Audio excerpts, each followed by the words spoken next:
This is how to use the home area on TradingView. Now you go left to your account, you click on it and you find the home button.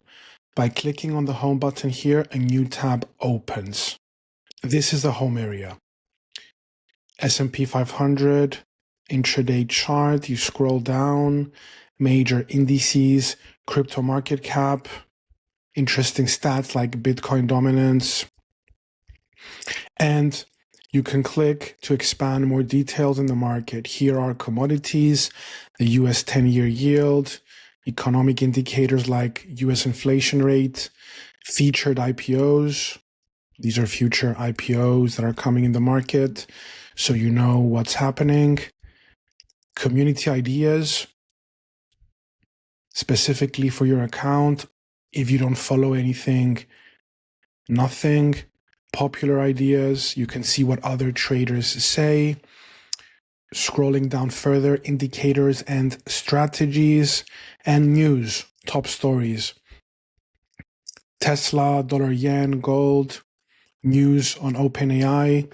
OpenAI seeks to gift 5% stake to Trump administration.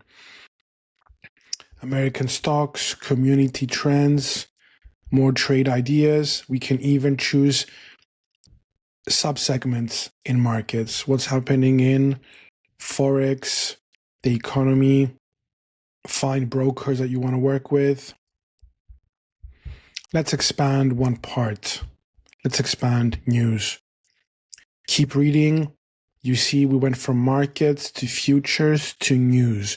Now use this navigation bar to go back. Scrolling this, we see news. And you see where they came from: Dow Jones, Newswire, Reuters, Trading Economics. Let's click on this. And you see a Reuters article opens in the TradingView tab. We want to exit from here. We go back to news. And here we are. So this is how you can use the home tab on TradingView.